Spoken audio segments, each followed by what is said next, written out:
semuanya, balik lagi bareng kita di kelompok 13 dengan orang-orang yang masih sama. Ada Hana, Hak Damar, dan juga Daniel. Hai semuanya. Halo. Halo. Oke, kalau dari suaranya kelihatan sehat-sehat aja ya guys. Semoga emang bener gitu ya. Puji Tuhan sehat kok. Jadi kita mau ngobrol tentang apa nih? Random talk aja deh. Yang penting menghibur orang-orang yang udah bosan di rumah karena PPKM ini. Aku mau tanya Damar nih, di antara kita semua yang udah simulasi PTM kan Damar nih. Gimana perasaan kamu sekolah lagi setelah 1 tahun lebih kita daring? Pastinya seneng ya bisa sekolah lagi. Tapi ya udah 1 tahun lebih daring, jadi begitu kelasku dapat jatah simulasi PTM ya agak mageran juga ada lah ya. Hehehe.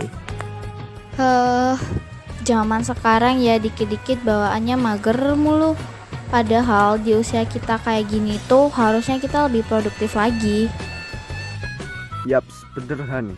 Masa remaja seperti kita ini sudah tentunya memiliki banyak waktu yang luang, apalagi di masa pandemi ini. Namun beruntungnya kita hidup di zaman yang sudah maju, sehingga kita bisa mengisi keluangan waktu kita dengan apa yang kita mau. Kemajuan iptek sangat-sangat memiliki manfaat bagi semua orang, terutama anak-anak muda seperti kita ini. Mereka sangat melekat, bahkan tidak bisa dijauhkan dengan iptek. Salah satu contohnya yaitu gadget yang berupa HP. HP di mata mereka merupakan bagian dari nyawanya, sebab kemanapun mereka pergi harus dan jangan lupa membawa HP. Ya tidak kaget lagi kalau HP dijadikan prioritas bagi mereka, sebab dengan HP kita dapat mengefisienkan segala kegiatan yang sebelumnya dilakukan secara ribet dan bertahap, sekarang hanya tinggal pencet saja. Di masa remaja yang mana segala kebebasan informasi dan aktivitas dapat dijangkau oleh kita, justru menjadikan kita sebagai tantangan untuk menyikapinya secara bijaksana. Sebab segala proses transformasi atau perubahan itu pasti membawa dampak, baik itu positif atau negatif. Tapi gak bisa bohong sih. Dengan perkembangan iptek, pekerjaan kita jadi lebih efisien ya gak sih guys? Itu salah satu dampak positifnya. Pernah kepikiran nggak dampak negatifnya buat kita atau orang-orang di sekitar kita? Gini, ambil saja contohnya kita bersosial media, yang mana merupakan platform populer yang digunakan anak muda zaman sekarang untuk mencurahkan isi hatinya. Namun perlu diketahui sebelumnya bahwa bersosial media itu memiliki dampak, salah satunya di aspek sosial budaya, yaitu dampak negatifnya. Pertama, menjadikan kita sebagai pribadi yang individual serta konsumtif. 2, memudarnya nilai gotong royong dan kerjasama, sebab hanya dengan HP bisa diselesaikan begitu saja. Yang ketiga, berpotensi melunturkan nilai-nilai keagamaan, sebab di sosial media tersaji tayangan-tayangan yang melanggar norma. Dan di dampak positifnya, yang pertama, kita dapat mengakses informasi secara cepat tanpa waktu yang lama. 2, mempermudah kita untuk mengenali budaya antar daerah. 3, sebagai platform untuk mengenalkan potensi alam negara kita ke dunia luar. Nah, itulah beberapa dampak yang muncul seiring kemajuan iptek. Itu hanyalah beberapa dan kemungkinan beberapa tahun lagi ada banyak dampak-dampak baru yang bermunculan. Maka dari itu, kita sebagai remaja yang cinta pada negeri harus berperan untuk bersikap bijaksana terhadap kemajuan-kemajuan yang ada. Bener banget, dan jika pada zaman sekarang tantangan bagi para remaja adalah mengendalikan diri dalam perkembangan iptek, sama halnya dengan pada masa demokrasi terpimpin.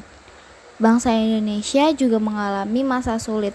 Ada tantangan, namun juga ada peluang terutama dalam bidang politik dan ekonomi masa demokrasi terpimpin. Oh ya, emang tantangan yang dihadapi bangsa Indonesia apa aja saat itu?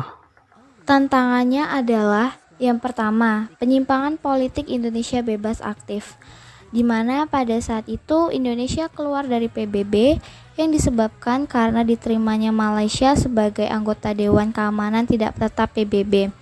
Peluang di balik kejadian ini adalah negara Indonesia menjadi tidak bergantung dengan negara lain.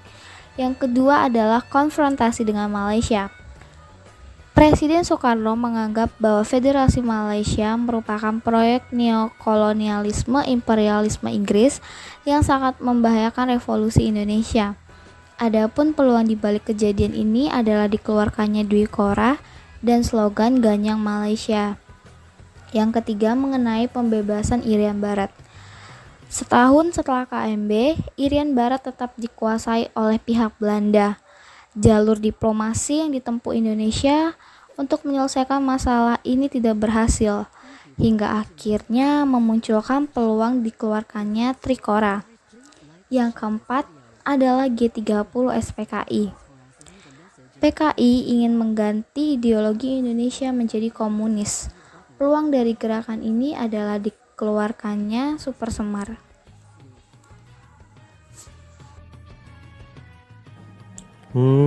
Gitu ya. Kalau untuk tantangan yang dihadapi di Indonesia saat ini, gimana? Adapun tantangan di masa pandemi ini bisa kita lihat dan rasakan sendiri, yakni di bidang pendidikan. Misalnya ada culture shock terhadap proses mengajar yang baru diterapkan pada masa pandemi. Kesulitan yang dihadapi adalah beradaptasi dan berkonsentrasi pada saat proses belajar mengajar. Tidak adanya interaksi dengan teman atau sosial sekitar akan membuat kita bosan dan stres. Tantangan yang kedua adalah sarana daring. Misalnya sinyal di rumah putus-putus ketika guru sedang mengajar dan juga keterbatasan kuota internet siswa dalam mengikuti PJJ.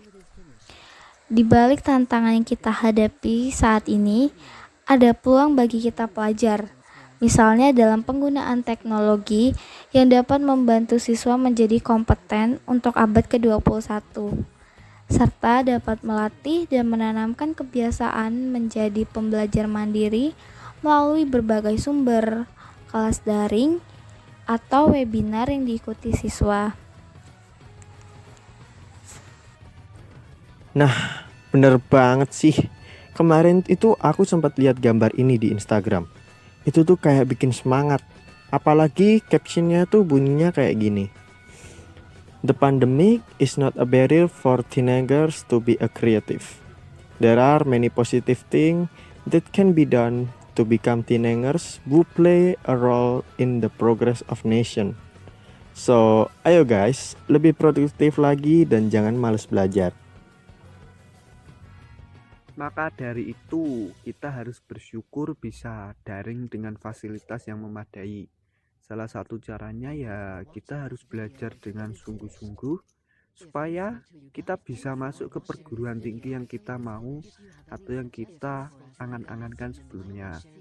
Lulus dengan nilai yang memuaskan dan nantinya bisa bekerja sesuai dengan profesi, bakat, dan minat kita. Ngomongin soal profesi nih ya, kalian tahu nggak sih kalau profesi itu termasuk salah satu bentuk panggilan hidup? Panggilan hidup gimana maksudnya?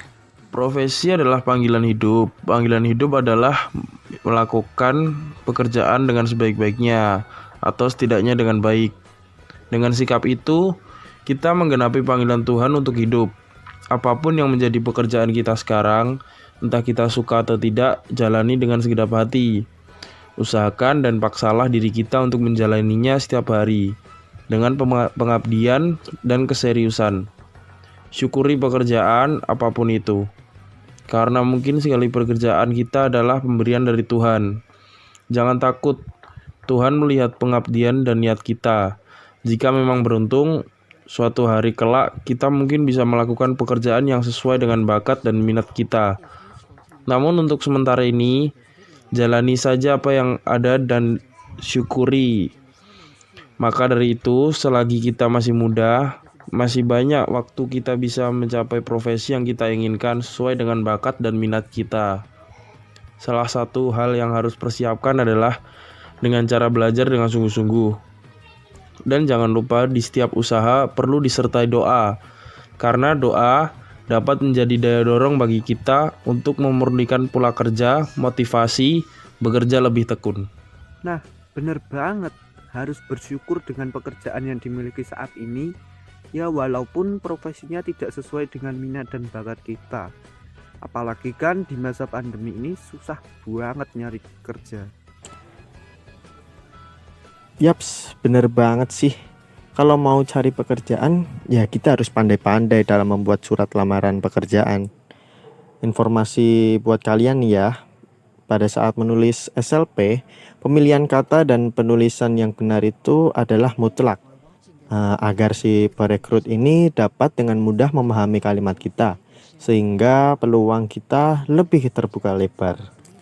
Oh gitu, aku pernah dengar katanya saat melamar kerja juga butuh CV. Aku penasaran, emangnya CV buat apaan? Jadi CV itu adalah sarana kita untuk berpromosi. Misalnya kita dapat menulis prestasi atau keunggulan-keunggulan kita yang pernah kita raih, sehingga harus pula dipilih kata-kata yang tepat. Ini memampukan kita agar dapat melewati tahap seleksi, administrasi, hingga langkah kita semakin maju. Dan peluang kita mendapatkan pekerjaan itu jadi lebih terbuka. Maka dari itu, berhubung kita masih SMA, sudah seharusnya kita menimbangkan dan memikirkan kemana kita akan pergi setelah lulus SMA nanti. Akankah lanjut kuliah atau bekerja? Nah, untuk kalian yang akan lanjut kuliah di suatu perguruan tinggi, baik itu swasta atau negeri, maka kita harus mengetahui peluang kita seberapa besar untuk diterima di perguruan tinggi tersebut. Bener sih yang dibilang Daniel. Tapi gimana cara kita tahu peluangnya? Simpelnya gini ya, aku jelasin. Misal nih ya, sebuah fakultas kedokteran di perguruan tinggi negeri Jogja membuka pendaftaran untuk 12 orang baru, yang mana pendaftarnya terdiri dari beberapa jurusan sekolah dari SMA Cemara Jogja. 5 orang dari jurusan IPA, 3 orang dari jurusan bahasa, dan 4 orang dari jurusan IPS. Berapa peluang diterimanya siswa dari jurusan bahasa di fakultas kedokteran tersebut? Untuk cara perhitungannya memakai rumus peluang, yang mana diketahui banyak titik sampel atau NS itu 5 ditambah 3 ditambah 4 sama dengan 12, dan titik sampel jurusan bahasa atau NA sama dengan 3. Dan kita masukkan itu ke rumusnya, yaitu PA sama dengan NA per NS sama dengan 3/12, dan ditemukan hasilnya 1/4. Jadi peluang diterimanya siswa bahasa di Fakultas Kedokteran PTN Jogja tersebut adalah 1/4 orang.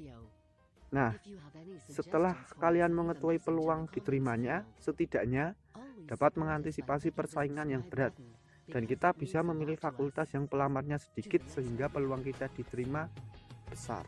Oh gitu ya. Selain perlu memikirkan kita mau masuk ke fakultas apa, kita kan juga perlu memikirkan biaya kuliah. Pasti butuh banyak biayanya. Apalagi kalau masuk ke fakultas yang peminatnya banyak biaya, jangan ditanya lagi deh. Eits, tenang aja. Kita bisa kok nyicil atau membayar dengan biaya dibayar di muka seperti dalam persamaan dasar akuntansi. Apaan tuh persamaan dasar akuntansi? Jadi, persamaan dasar akuntansi atau PDA ini adalah perhitungan yang nantinya bisa memproyeksikan kekayaan, utang, serta modal yang dimiliki oleh suatu perusahaan. Seperti yang kita ketahui, prinsip umum akuntansi adalah adanya keseimbangan atau balance antara harta, utang, dan modal. Nah, dalam persamaan dasar akuntansi ini terdapat 5 akun, yakni akun harta, utang, modal, pendapatan, dan beban. Nah, seperti yang sebelumnya aku jelasin tadi, jadi transaksi dibayar di buka ini termasuk ke dalam jenis akun harta atau aset. Manfaat PDA itu emangnya apa aja? Jadi, persamaan dasar akuntansi ini memiliki beberapa manfaat.